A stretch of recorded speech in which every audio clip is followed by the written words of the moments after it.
दोस्तों नमस्कार, स्वागत है आप सभी का। वेरी गुड मॉर्निंग सभी को, गुड इवनिंग सभी को। और आज हम लोग बात करेंगे जो हमारा पेपर हुआ था समीक्षा अधिकारी, सहायक समीक्षा अधिकारी, उसमें हम विभिन्न रणनीति पर बात कर रहे हैं, किस प्रकार से हम विभिन्न सब्जेक्ट के जो टॉपिक होंगे उनको कवर करेंगे। साथ ही हम इसमें हम अपनी नई स्ट्रेटजी शेयर करेंगे कि क्या है स्ट्रेटजी, यानी कि रणनीति। रणनीति क्या है, साथ ही हम बात करेंगे इसमें आप जो है नई रणनीति कैसे बनाएं।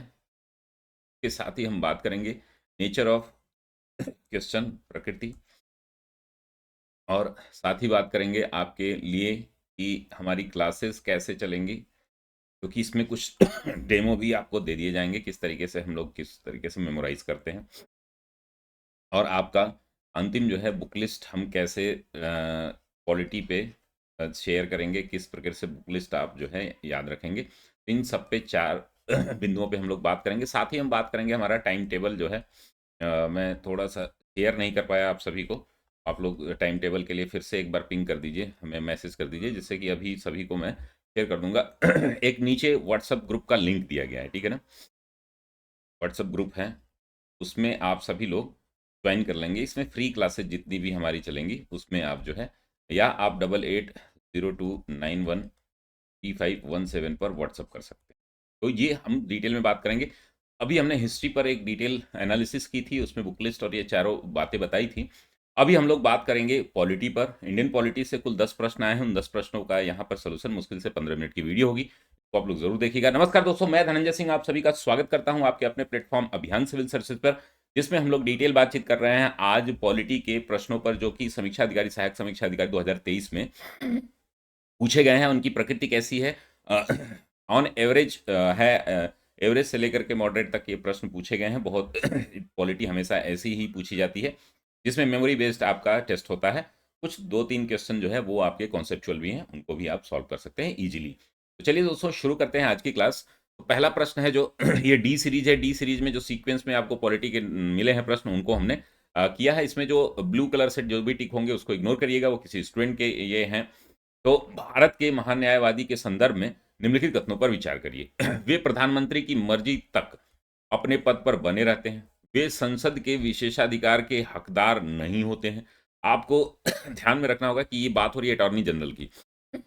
अटॉर्नी जनरल जो है वो कौन से आर्टिकल में है, आप कमेंट बॉक्स में हमें बताएंगे कि अटॉर्नी जनरल के पद के बारे में किस आर्टिकल में बोला गया है। लेकिन अगर हम बात करेंगे संसद में बैठकों में भाग लेने को लेकर के, तो देखिए, एक तो पहले हमने देखा है कि दो आर्टिकल 76 जो है उसमें आप देखेंगे 76(2), इसमें जो है दो बातें कही गई हैं कि राष्ट्रपति द्वारा जो है इनकी नियुक्ति की जाएगी, और ये राष्ट्रपति के प्रसाद पर्यंत रहेंगे। यानी कि यहाँ पर प्रधानमंत्री न होकर आप जो है राष्ट्रपति करेंगे, यानी कि पहला स्टेटमेंट आपका गलत है।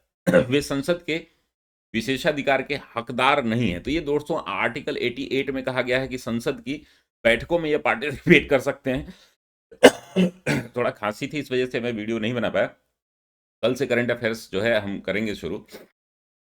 संसद सदस्य के विशेषाधिकार का हकदार जो है ये नहीं होता है, मतदान का अधिकार भी नहीं होता है इनको, लेकिन पार्टिसिपेट कर सकते हैं। यानी कि दूसरा स्टेटमेंट आपका सही है। सही पूछ रहा है, आपका उत्तर हो जाएगा केवल 2, ठीक है ना? तो इस पे आप लोग ध्यान रखिएगा। आर्टिकल जो है 1 से लेकर के लगभग 150 आर्टिकल मैं मेमोराइज करा देता हूँ आपको पूरी पॉलिटी में, जो कि हमारी पॉलिटी के जो लोग भी क्लास किए हैं, कमेंट बॉक्स में जो प्रश्न पूछे वो जरूर बताएंगे।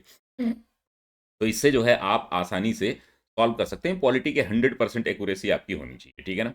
चलिए दूसरा, अब ये प्रश्न कहाँ-कहाँ से पूछे गए हैं इसको आप नोट डाउन कर लेंगे। इसका सॉल्व जो है मैं आपको शेयर भी कर दूँगा। हिस्ट्री के और पॉलिटी के प्रश्न और सॉल्व जो है मैं आपको शेयर करूँगा अलग-अलग, ठीक है ना? निम्नलिखित कथन या कथनों में से कौन-सा कथन जो है वो गलत है? यानी कि गलत प्रश्न पूछ रहा है। मौलिक अधिकार पर संविधान का भाग 3 यूएसए के बिल ऑफ राइट्स से लिया गया है। तो बिल्कुल सही है। आपको पता है कि बिल ऑफ राइट्स जो है वो यूएसए का संविधान में जो उनके फंडामेंटल राइट्स की बात किया है, पहली बार जो है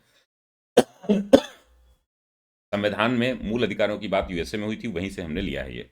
तो इसमें गलत स्टेटमेंट पूछ रहा है, तो ये तो होगा नहीं। संविधान के अनुच्छेद 21 में मृत्यु का अधिकार यानी राइट टू लाइफ जो है ये आपका आर्टिकल 21 कहता है, लेकिन आपके जीवन लेने का अधिकार आपके पास इसमें नहीं है। यानी कि आर्टिकल 21 जो है वो मृत्यु का अधिकार नहीं करता, यानी कि उत्तर हो जाएगा बी आपका।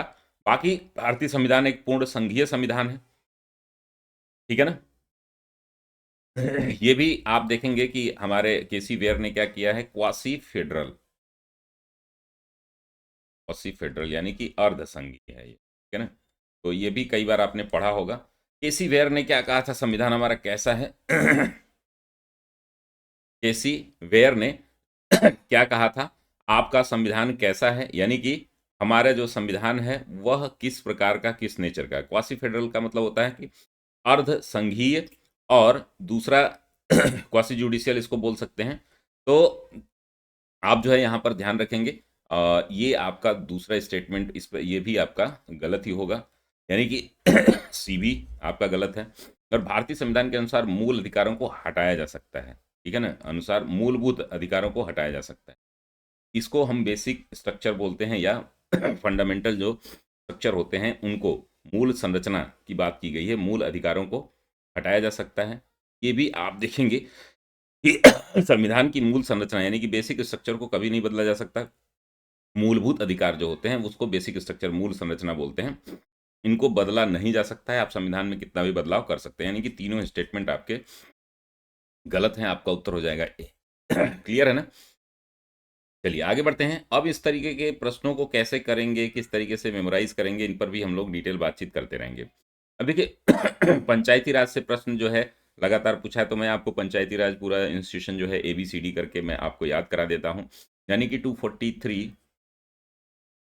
जो है अब आपका संविधान में आर्टिकल, जिसमें ए लेके जेड तक ZG तक है, वो आपका हम यहाँ पर मेमोराइज कर लेते हैं, जिसमें पंचायत समिति और जिला परिषद प्रत्यक्ष निर्वाचित सदस्यों से गठित होती है। तो आपको पता है कि पंचायत समिति जो है वो अप्रत्यक्ष निर्वाचन द्वारा गठित होती है, तो ये सही नहीं है। पंचायत स्तर पर चुनाव लड़ने की न्यूनतम आयु जो है वो 21 वर्ष है, ये भी सही नहीं है। और तीसरा, पंचायती राज संस्थाओं का चुनाव राज्य चुनाव आयोग के परीक्षण में होता है, तो ये सही है। उपरोक्त में से कोई नहीं, चौथा ऑप्शन नहीं होगा, आपका उत्तर हो जाएगा सी। चलिए यहाँ पर मिलान के लिए दिया है। अब सुप्रीम कोर्ट के आर्टिकल्स को हम लोग कैसे मेमोराइज करते हैं, तो आपको बताया 139 जो है ये आपका जो है वो क्या है, आर्टिकल जो है वह किससे संबंधित है, 139 है या 129 है, एक बार देख लीजिएगा। अभिलेख न्यायालय का होना जो है मेरे ख्याल से 139 या 129 है, एक बार चेक कर लीजिएगा। ठीक है ना।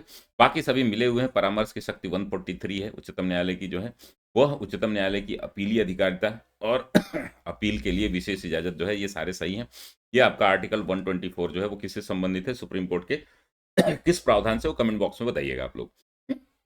चलिए आगे हम देखते हैं भारतीय संविधान की छठी अनुसूची। जैसा कि मैंने बार बार आपको बताया है कि ATM स्क्वायर आप याद कर लेंगे, जिसमें असम, त्रिपुरा, मेघालय, मिजोरम जो है ये आपका है, आपका ऑप्शन वाला डी है, जो कि सही है। लास्ट में हम लोग बात करेंगे आपके किस तरीके से हम क्लास को कंडक्ट करेंगे। आज कोर्स जो है दोनों लॉन्च नहीं हो पाए, कल लॉन्च होंगे, क्योंकि आंसर राइटिंग से और एसे राइटिंग से काफ़ी मैसेजेस आ रहे हैं, आंसर राइटिंग से और एसे राइटिंग से। और जो लोग मैसेज कर रहे हैं ना कि अपडेट करना है, वो केवल फाउंडेशन बैच वालों के लिए है। अपडेशन जो है, जो फाउंडेशन जो हमारा सार्थक और समर्थ बैच है, वो फाउंडेशन वालों के लिए है, ठीक है ना। आप जो आंसर राइटिंग किए हैं, जिनकी पूरी नहीं है, वो आंसर राइटिंग बैच में अपडेट कर लेंगे।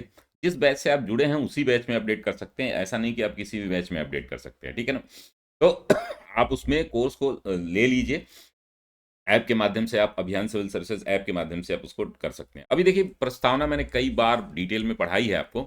We the people of India having sovereign socialist secular democratic republic, यानी कि भारत के लोग भारत को एक संपूर्ण प्रभुत्व संपन्न समाजवादी पंथ निरपेक्ष लोकतंत्रात्मक गणराज्य बनाने के लिए, यानी कि हमने बताया था आपको फार्मूला सो से दे रे, ठीक है ना।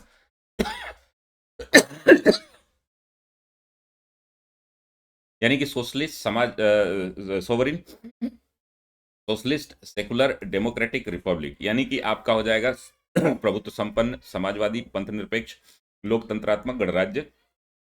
ये प्रश्न जो है आपसे कई बार पूछा जा चुका है, तो ये प्रीवियस ईयर का प्रश्न है, इसको आप याद रखेंगे। इसी प्रकार से हमने स्वतंत्रता की बात की है, इक्वालिटी की बात की है, जो प्रियम्बल में उसको सबको मेमोराइज कराया है। नेचर ऑफ स्टेट है, ठीक है ना। नेचर ऑफ स्टेट को आप ध्यान में रखेंगे तो ये आपका उत्तर हो जाएगा बी। प्रियम्बल के बारे में मैंने डिटेल में क्लास ली है, आप लोग जो है ऐप पर जाकर के फ्री क्लास भी ले सकते हैं। अनुसूचित क्षेत्रों के संदर्भ में निम्नलिखित कथनों पर विचार कीजिए, यानी कि अनुसूचित क्षेत्र जो होते हैं यानी कि शेड्यूल्ड एरिया, ठीक है ना, शेड्यूल्ड एरिया इसकी बात कर रहा है। तो आपको पता है कि शेड्यूल्ड एरिया प्रेसिडेंट के कंट्रोल में होती है, यानी कि भारत का राष्ट्रपति जो है अनुसूचित क्षेत्रों को अधिसूचित कर सकता है, शेड्यूल कर सकता है, ठीक है ना। उसको लिस्ट कर सकता है। अनुसूचित क्षेत्रों वाले राज्यों को जनजातीय सलाहकार परिषद का गठन करना होता है। आपको पता है कि इसको भंग भी कर सकता है राष्ट्रपति, यानी कि पहला सही है, दूसरा भी सही है, आपके दोनों स्टेटमेंट जो है सही है। ये आर्टिकल 2 जो आपका देखेंगे तो ये आपका कौन सा आर्टिकल है, 239 तो हो गया आपका शेड्यूल्ड एरिया से यूटी से संबंधित, तो ये 244 हो जाएगा, 244 ये है, ठीक है ना, तो इससे संबंधित है ये। इसको आप ध्यान में रखेंगे। चलिए अगले प्रश्न पर बढ़ते हैं। देखिए आर्टिकल्स हम लोग 100% मेमोराइज करते हैं, जैसे कि हमने बताया 26 आर्टिकल के सामने हमारा फार्मूला क्या हो जाता है, नाच, ठीक है ना, नाच हमने बताया था। नाच का मैनेजमेंट कौन करता है, धार्मिक कार्यों से संबंधित है, यानी 26 का 3 है। 40 पंचायत सभी को याद है, यानी कि आपका बी का 4 है, यानी कि दो ही ऑप्शन आपके बचते हैं, ए का 3 बी का 4, तो यही दो हैं, ये दोनों तो नहीं होंगे, ठीक है ना। इसमें भी आप देखेंगे 98 जो है संसद का सचिवालय होता है, और 39 हमने बताया था ये संघ शासित यूटी से संबंधित होता है, तो इसको जो है आप ऐसे मिलान कर देंगे तो आपको उत्तर हो जाएगा ए। क्लियर है ना। तो इसमें हम लोग तरह तरह के तरीकों से हम जो है इसको याद करते हैं, 100% जो है हम लोग मेमोराइज कर लेते हैं कॉन्स्टिट्यूशन को। तो इसमें आप लोग जरूर हमारी कॉन्स्टिट्यूशन की क्लास जरूर देख लें, यूट्यूब पर पढ़ी भी होंगी। आगे हम बात करते हैं दोस्तों, डीपीएसपी से एक प्रश्न पूछा गया है, राज्य के नीति निर्देशक तत्व, जो कि काफी आसान प्रश्न है, ये न्यायालयों में प्रवर्तनीय नहीं है। पता है आपको, फंडामेंटल राइट्स जब हम लोग पढ़ते हैं एंड डीपीएसपी पढ़ते हैं, इन दोनों में रिलेशन हम लोग देखते हैं कि कौन किससे किस प्रकार से भिन्न है, और ये कानून निर्माण में ये कर्तव्य होता है राज्य का कि वो इसको करेगा। जैसे कि अभी एक आपने देखा है पंचायती राज जो है उसको लागू कर दिया गया अलग से, आर्टिकल जो है 45 जो है राइट टू एजुकेशन, इसको लागू कर दिया गया है। ठीक है, तो दोनों ही स्टेटमेंट आपके सही है। आसान प्रकृति के प्रश्न है, कुछ एक दो प्रश्न जो है वो आपको थोड़ा सा टिपिकल लगे होंगे, बाकी सारे प्रश्न जो है आसान प्रकृति के हैं। अब देखें हम बात करते हैं कि संविधान इसमें रीजन सेशन पर है, संविधान संघ की कार्यपालिका शक्ति भारत के राष्ट्रपति में निहित होता है, क्योंकि यह राज्य का प्रमुख होता है। तो ये दोनों ही रीजन एसर्शन सही भी हैं, और इसको क्या कर रहा है, ये वेरीफाई भी कर रहा है। अब ये देखिए ए बी सी डी बदल दिया है, ऊपर नीचे कर दिया है, तो अब जल्दीबाजी में ए में मत मार दीजिएगा, हालांकि ये ए और आर दोनों सत्य हैं, और ये इसका क्या है वो भी है, एक्सप्लेनेशन भी है। तो ये आपके कुल प्रश्न रहे आज के पॉलिटी के संबंधित, ठीक है ना। अब हम थोड़ा सा बात कर लेते हैं दोस्तों यहाँ पर कि हम जो है, जो हमारा टेस्ट है, शेड्यूल है, वो आपको अभी शेयर कर दिया जाएगा। थोड़ा सा कल मैं शेयर नहीं कर पाया था, तो क्योंकि मेरे लैपटॉप में ये चीज़ें पड़ी हुई थी। हमारे कुछ बैचेज हैं, उन बैचेज के बारे में हम बात कर लेते हैं। जैसे हमारा समर्थ बैच है, समर्थ बैच किनके लिए है दोस्तों, सभी के लिए है। आप अगर कंप्लीट तैयारी करना चाहते हो यूपी पीसीएस के लिए, प्रारंभिक परीक्षा, मेंस, मुख्य परीक्षा, हिंदी, ऐसे सब कुछ आपको ये समर्थ बैच में मिलेगा। की फीस मात्र 2,999 है, जिसमें आपको कंप्लीट जो है पैकेज यहाँ पर दिया जा रहा है, जिसमें 120 दिन रेगुलर क्लास होगी। क्लास हमारी रेगुलर शुरू होगी 15 से, ठीक है ना। उसकी क्लास, उसके लिए करंट अफेयर्स के लिए काफ़ी मैसेज आ रहे थे, करंट अफेयर्स जो है कल से शुरू होगा, और 1 से 10 तक का आपको करंट अफेयर्स पहले करा दिया जाएगा, और साथ में अब 11-12 से रेगुलर जो है आपको डेली करंट अफेयर्स जो है वो आपको कराया जाएगा। तो ये हमारा कोर्स प्राइस एक्चुअली ये 5,000 का है, लेकिन अभी आप सभी के लिए जो है मात्र 2,999 का है। इसमें डेमो क्लासेज हैं, आप देख सकते हैं, ठीक है ना। ये समर्थ बैच है। इसी प्रकार से हमारा अन्य बैचेज हैं। ये पूरे डिटेल जो है हमने वीडियो बनाया है इस पर, शेड्यूल को लेकर के, किस तरीके से 120 दिन में आप जो है हमारी टीम के साथ अपनी तैयारी कर सकते हैं, वो आप जो ले लें। आप सेल्फ स्टडी भी करना चाहें तो आप इस टाइम टेबल को अपने टेबल पे चिपका लें और 120 दिन में पूरी तैयारी करें।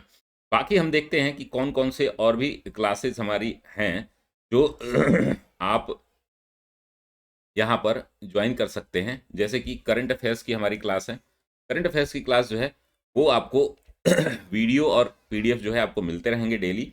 ये मंथली एमसीक्यू के लिए आपको पेमेंट करना है, 299 है मात्र। इसका भी बैच अभी लॉन्च हो जाएगा, कल सारे बैच लॉन्च हो जाएंगे। आंसर राइटिंग में आपको जो लोग भी आंसर राइटिंग में एडमिशन लिए हैं डा में या डीएपी में, अब देखिए डा वालों का कंप्लीट करा दिया गया है, ठीक है ना। डीएपी डेली आंसर प्रैक्टिस वाले जो बैच के लोग हैं वो इसमें अपडेट कर सकते हैं। मात्र इसमें 150 रुपये आपको देने होंगे, जो कि आपका जो ऐप पे ऐड करने का बस चार्ज होता है। इसमें जो है आपको 1 2 3 4 5 6 से सभी से आपको डेली एक प्रश्न और एक कुछ 100 क्वेश्चन जो है आपके करंट अफेयर्स के भी अलग से करा दिए जाएंगे। यानी कि लगभग 200 प्रश्नों पर आपको चर्चा यहाँ पर होगी। लेखनी बैच है जो हमारा एस्से राइटिंग, और ये दोनों का 1299 में है मात्र। अगर केवल एस्से अगर आप लेना चाहते हैं तो ये 999 का हमारा एस्से का भी बैच कल लॉन्च हो जाएगा, जिसमें हम 18 एस्से आपको कराएंगे। 18 एस्से जो है, जो टॉपिक होंगे नए वाले उनको भी ऐड कर दिए जाएंगे। जो अभी हमारे लेखन शैली में सुधार करने के लिए बैच हैं उनको भी आप ज्वाइन कर सकते हैं। साथ ही हम बात कर सकते हैं रामबाण बैच जो हमारा यूपीपीसीएस प्री के लिए है, टोटली वो 1099 में है। सचिवालय बैच जो है इसको भी आप ज्वाइन कर सकते हैं प्री के लिए, केवल मात्र 999 में, ठीक है ना। तो ये सारी जो है डिटेल जानकारी रही आपके लिए। तो अगर आप जो है हमसे जुड़ते हैं तो आप जो है इस पर कंप्लीट अपनी प्रैक्टिस कर सकते हैं। समग्र बैच जो है ये कंप्लीट है आपके प्री कम मेंस के लिए 1899 में, जिसमें एस्से, हिंदी, ऑब्जेक्टिव, सब्जेक्टिव सभी कराया जाएगा। ये रही कंप्लीट जानकारी। कल से क्लासेस शुरू होंगी। आप देखते रहिए, थोड़ा सा खांसी हो रही थी तो इसलिए वीडियो में बोलने में बार बार दिक्कत हो रही थी, इस वजह से मैं ये क्लास जो है आज थोड़ा सा डिले हो गया क्लास में। तो मिलते हैं हम लोग अगली क्लास में, तब तक के लिए धन्यवाद। स्वस्थ रहिए, मस्त रहिए, व्यस्त रहिए, और कमेंट बॉक्स में कमेंट जरूर करिए। नीचे एक व्हाट्सएप ग्रुप दिया गया है, वो आप जरूर ज्वाइन कर लें, ठीक है ना। व्हाट्सएप ग्रुप जो है अगर आपको नहीं मिल रहा है तो आप जो है इसको जो है 88 यहाँ पर नंबर दिया गया है, इस नंबर से आप संपर्क कर सकते हैं, व्हाट्सएप कर सकते हैं। हो सकता है कि आपको थोड़ा डिले हो रिस्पॉन्स में, क्योंकि सैकड़ों मैसेज आए हैं। तो उन मैसेज को ध्यान में रखते हुए आप थोड़ा सा, अगर एक 24 घंटे के अंदर हम रिप्लाई कर देंगे, आप बिल्कुल परेशान ना हो।